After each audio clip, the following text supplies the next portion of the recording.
আজকে তো দুইটা আমাদের সিপি ছিল। আমাদের একটা সিপি এই এরিকো নাকানোর একটা মা মায়ের সিপি ছিল, যেটা হাইকোর্টের রায় দিয়েছে তার বিরুদ্ধে। ওনারাও বাবার পক্ষেও একটা সিপি ছিল। বাবা একটা কন্টেম্প পিটিশনও নিয়ে এসছেন। সেটা হলো যে মা বাচ্চাকে নিয়ে, বড় মেয়েকে নিয়ে জাপান চলে গেছে। তো সেটার জন্য একটা কন্টেম্প পিটিশন, এটারও শুনানি হলো। তো মূলত যেটা এই শুনানির পরে আমাদের কোর্টের থেকে যে আদেশ দিলেন সেটা হলো যে বাবা মায়ের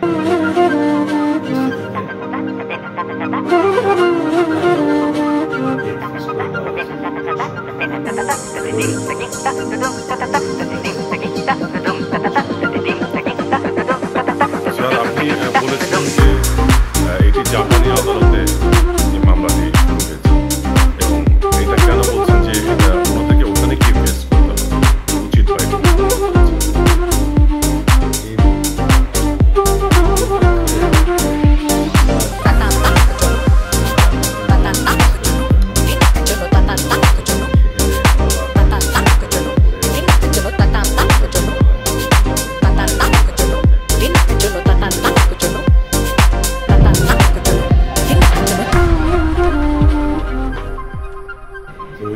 মামলা চলাকালীন সেই সময় বাবা দুটো মেয়েকে নিয়ে বাংলাদেশে চলে আসে, করে এখানে একটা মামলা ফাইল করে।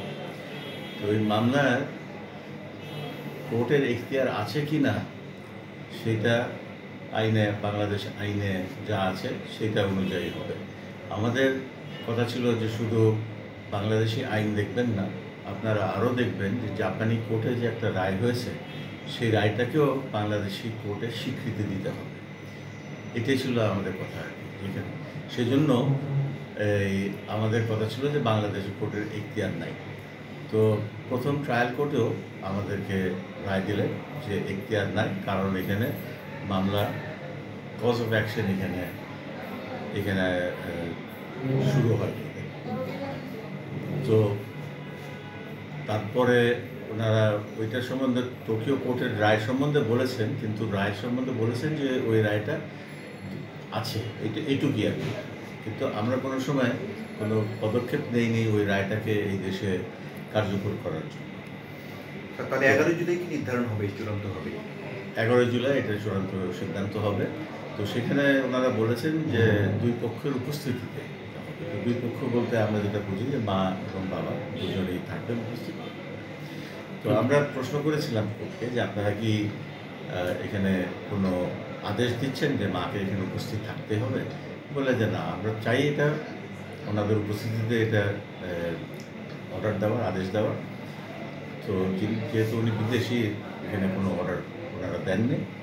আর যেটা বুঝতে পারছি আমরা যে ওনারা মনে করছেন যে এখানে কত ওনাকে অর্ডার দেওয়াটাও ঠিক হবে না।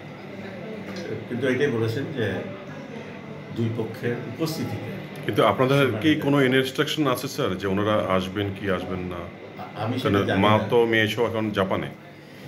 আমি সেটার উত্তর দিতে পারছি না, কারণ ওনার সাথে আমার কোনো আলোচনা হয়নি আজকের এই শুনানির পরে। তো আলোচনা করে তারপরে আমরা এটা নিয়ে সিদ্ধান্ত নিব উনি আসবেন কি আসবেন না। ওনার এখানে আসার তো আমি মনে করি না যে কোনো সমস্যা আছে।